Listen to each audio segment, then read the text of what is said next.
लगातार बाबा की कहानी आपको सुना रहा था। आज लेकिन वो कहानी नहीं सुनाऊंगा क्योंकि अब उसमें कुछ बचा नहीं है जो नया आपको बताऊं। जब भी कुछ अपडेट होगा आपको ज़रूर बताऊंगा। हालांकि बाबा का एक इंटरव्यू ज़रूर आया है जो उन्होंने कहा है कि वो इसके लिए सॉरी हैं और जो भी गुनहगार हैं उनको नहीं बख्शा जाएगा, यही सारी चीज़ें। और वो जो मेन सेवादार था जिस पे 1 लाख रुपए का इनाम था उसने खुद सरेंडर कर दिया। तो अब जांच होगी। लीपापोती तो शुरू से ही चल रहा है, होना देना कुछ है नहीं। न्यायिक जांच कमेटी की रिपोर्ट भी आ जाएगी, फिर सब कुछ वैसे ही होगा, हम सब भूल जाएंगे। आते हैं आज की कहानी के ऊपर। वो कहानियाँ जो मैं आपको सुनाता हूँ हमेशा। कहानी केरल की है। केरल के मन्नार में। मन्नार बहुत ही खूबसूरत जगह है, कभी मौका मिले तो आप लोग जाइए जो नहीं गए। बहुत ही कुदरती खूबसूरती है वहाँ। तो उसी मन्नार में कला नाम की एक लड़की रहा करती थी, और जहाँ पे कला रहा करती थी उससे मुश्किल से 2 किलोमीटर की दूरी पर एक लड़का रहा करता था जिसका नाम है अनिल कुमार। चूँकि दूरी ज़्यादा नहीं थी तो आमतौर पे कभी कभार एक दूसरे से मुलाकात हो जाती।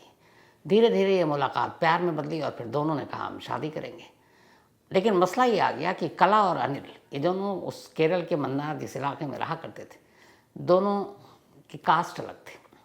और उस इलाके में वहाँ पर ये बात बड़ी मायने रखती थी कि एक ही बिरादरी में शादी होनी चाहिए, दूसरी बिरादरी के साथ नहीं हो सकती है।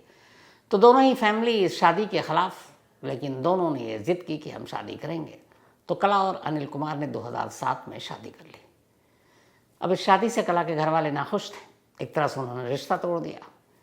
उधर अनिल कुमार के घर वाले भी नाराज़ थे, लेकिन वो बेटा था तो फिर भी थोड़े बहुत रिश्ते रहे, लेकिन वो शादी के बाद अलग रहने लगा। ज़िंदगी ठीक ठाक चल रही थी। करीब 1.5 साल बीता। कला और अनिल को एक बेटा हुआ, लेकिन उस बेटे की पैदाइश के बाद दोनों के रिश्तों में खटास आनी शुरू हो गई। अनिल कंस्ट्रक्शन का काम किया करता था, अक्सर काम के सिलसिले में बाहर जाता था। उसे धीरे धीरे ये शक होने लगा कि कला का किसी और के साथ कोई रिश्ता है, कोई अफेयर है, और इस बात पे दोनों का झगड़ा होता है। इधर काम के सिलसिले में अनिल भी साउथ अफ्रीका चला गया और वो बीच में आता, फिर उसके रंग ढंग देख कर कला को डाउट होता है कि इसका किसी के साथ अफेयर है। तब इसी शक की बुनियाद पर शुरू हुआ झगड़े का सिलसिला धीरे धीरे बढ़ता रहा और दोनों लड़ने लगे। इसके बाद 2009 का साल, शादी को 2 साल हो चुके थे, बेटा लगभग साल भर का होने वाला था। तभी एक रोज़ अचानक पड़ोसी देखते हैं कि कला गायब है और बेटा उसका वहीं है। अब पड़ोसियों के साथ ठीक ठाक रिश्ते थे, पड़ोसी पूछते हैं अनिल से, अच्छा ये जब ये झगड़ा होता तो ये बात दबे जुबान इधर उधर ये बातें होती रहती थी कि दोनों पति पत्नी का कहीं ना कहीं अफेयर है और इसलिए झगड़ा करते हैं। तो जब कला मिली नहीं तो अनिल ने बताया कि वो उसका एक बॉयफ्रेंड है जिसका नाम सूरज है और वो उसी के साथ चली गई। और वो बड़ा रोया धोया। पड़ोसियों को भी पहले से चूँकि कहानी मालूम थी, उन्होंने कहा हो सकता है, बड़ा अफसोस भी जताया। इधर घर वालों से पहले रिश्ता टूटा हुआ था कला का, क्योंकि शादी घर वालों की मर्जी के ख़िलाफ़ की थी तो उन्हें ज़्यादा कोई फिक्र नहीं थी। फिर भी बाप और माँ को ये बात थी कि वो यहाँ रहती है, लेकिन अब शादी, फिर उसके बाद ये कि किसी और के साथ वो चली गई तो उनका दिल और दुख गया। उन्होंने कहा वो जहाँ जाए मुझे कोई मतलब नहीं है। तो किसी ने भी जानने की कोशिश ही नहीं की कि कला किसके साथ है, कहाँ पर है। थोड़ा वक्त बीता, करीब साल भर बीता और अनिल ने एक दूसरी शादी कर ली। अब वो उसी के बेटे के साथ, मतलब जो उसका पहला बेटा था कला से, उसके साथ रहने लगा। धीरे धीरे वक्त बीता और कला के बारे में ये था कि बीच बीच में ये पता चलता है कि कभी वो एराक्लम में है, कभी कहीं और है। लेकिन अब उसने भी अपनी दूसरी शादी कर ली अपनी मर्ज़ी से और वो अपनी ज़िंदगी में खुश है। दुनिया तेज़ी से भागती रही, सभी लोग धीरे धीरे कला को भूल गए। अब अनिल भी अपने काम में साउथ अफ्रीका, फिर बाकी यहीं केरल में कुछ काम करने लगा। फिर करीब साल भर पहले वो इसी कंस्ट्रक्शन के काम के सिलसिले में इज़राइल पहुंच गया। अब वो इज़राइल में ही था। करीब 15 साल बीत गए। 2009 में कला अनिल को छोड़कर चली गई थी सूरज नाम के अपने प्रेमी के साथ। तो 2009 के बाद 15 साल 2024 आ गया। 2024 जून का महीना, यानी पिछला महीना जून का।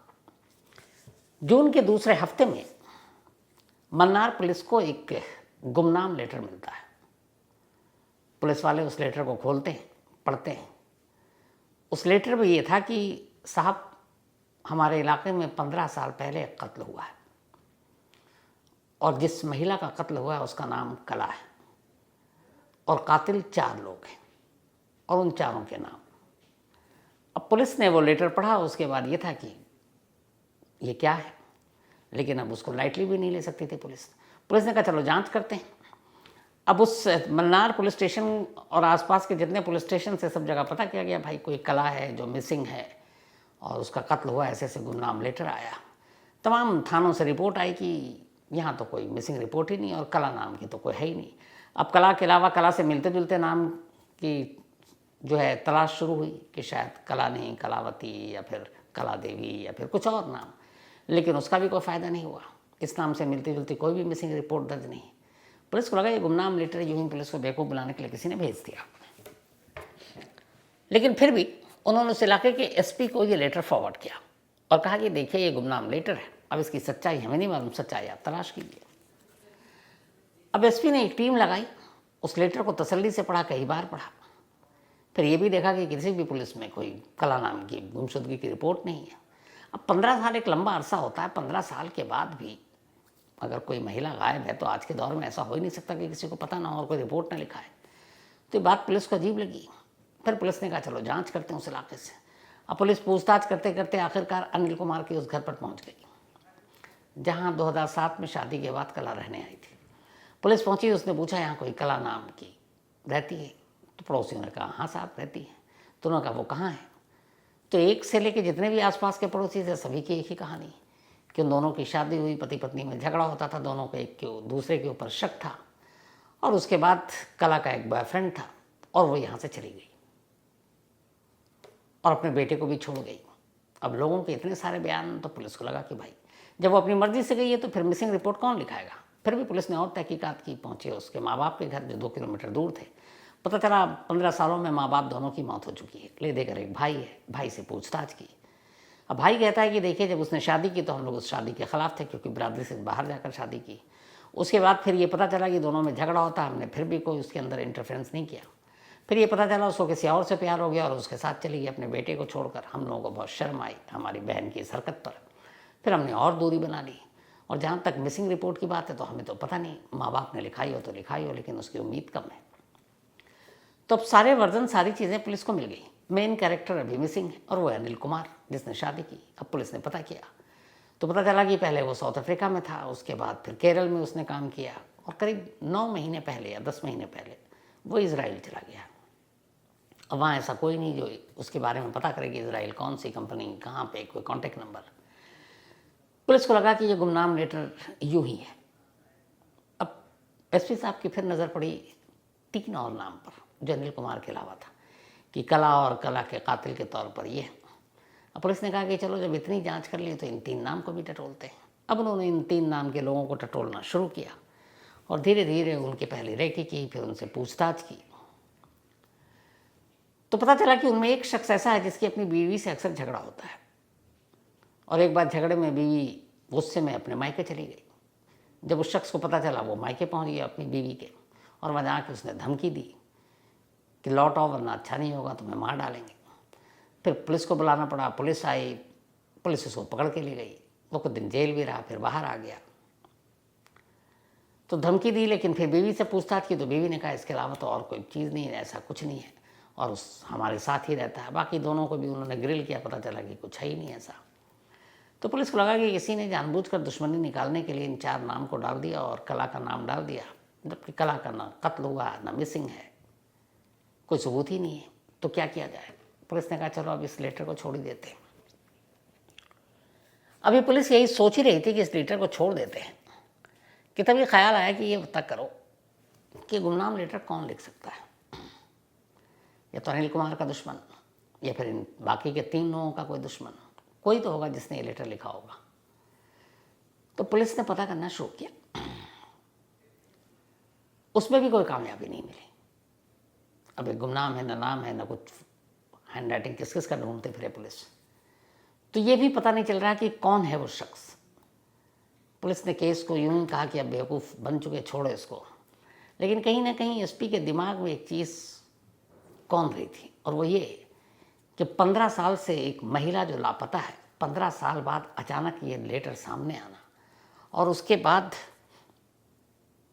उसका न मिलना, कुछ ना कुछ तो है गड़बड़। क्योंकि या तो कला जिंदा मिल जाए। कला का भी जो पता चला था कि किस किस शहर में, वहाँ पुलिस ने अपनी तरफ से कोशिश की, कुछ मिला नहीं। अब पुलिस ने कहा कि नहीं, इसको तफ्तीश जारी रखो। अब मेन ये था कि 4 कैरेक्टर, अनिल इजराइल में, उसका कॉन्टैक्ट नंबर पता नहीं, बाकी 3 के नाम। पुलिस ने कहा चलो अब इन तीनों को फिर से ग्रिल करते हैं। पहले पूछताछ करके सबको छोड़ दिया, उनकी पत्नियों से बातचीत की, उनके सारे देखा, कोई क्रिमिनल रिकॉर्ड भी नहीं पहले का। तो पुलिस ने एक एक बारी बारी से उन तीनों से भी अलग अलग कई दौर की बातचीत की, पूछताछ की। फिर उनमें से पता चला कि एक अक्सर शराब पीता है और वो शराब पीकर दूसरों को धौंस भी देता है, कई बार उल जुलूल बातें भी करता है। तो पुलिस ने कहा कि ये जो शराब पीता है शायद इसको हम लोग खोल सकें कुछ। तो सादी वर्दी में कुछ पुलिस वालों को भी भेजा साथ में और कहा कि भाई इसको पिलाओ, नशे में कुछ बोले। पुलिस की टीम गई, लेकिन शराब पिलाने के बावजूद पुलिस को कुछ सुराग नहीं मिला। पुलिस को लगा कि फिर कुछ मामला गड़बड़ है। अब इसके बाद कई बार उस जगह पर जहाँ वो शराब पीता, पुलिस की टीम पहुंची। उसने कहा शायद वहाँ से कोई कुल्लू मिले, अक्सर यहाँ शराब पीता है तो कुछ तो बकता होगा, कुछ बोलता होगा। वहाँ पे भी गई पुलिस, फिर भी कोई फ़ायदा नहीं। लेकिन एसपी साहब का ये था कि इन तीनों में से ही कोई एक है जो उगल सकता है। अब वो बार बार उस लेटर को भी समझने की कोशिश कर रहे हैं कौन है, तमाम मुखबिर लगा दिए। आखिरकार जिस थाने में ये लेटर पहुंचा था, उस थाने के एक सिपाही के जरिए ये पता चला कि ये लेटर कौन भेज सकता है। अब तक जो एक्यूज था, जो 3 लोगों के नाम है लेटर में, पुलिस उन्हीं को समझ रही कि इनमें से कोई शराब पीकर और किसी ने कुछ बोल दे। लेकिन पुलिस ये मान और समझ ही नहीं आ रहा था कि जो लेटर भेजने वाला है उसको कैसे पकड़ें।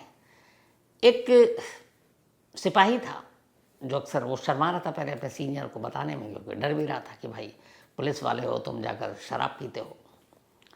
लेकिन जब उसे इस केस के बारे में पता चला और ये पता चला कि 3 नाम है और उनमें से एक शराब पीता और वो कुछ कुछ उल जुलूल बोलता है, उसके ज़रिए कुछ क्लू मिल जाए, तो उसे लगा कि यार एक बंदा था, अब वो पुरानी चीज़ याद कर रहा है। और कई बार वो चूँकि वर्दी में जाता नहीं, जाकर पीता है शराब, तो पता ही नहीं कि वो पुलिस वाला है। तो वहाँ पे कुछ कुछ बक रहा था कि यहाँ कोई आते हैं, कैसे कैसे लोग बातें करते हैं, कत्ल की बातें करते हैं, मर्डर की बात करते हैं। तो उसे याद आया कि ऐसी कुछ बातें वो एक बार कर रहा था, लेकिन अब उसे उसका चेहरा ही याद नहीं आ रहा कि वो बंदा कौन था जो नशे में रात को कुछ बोल रहा था।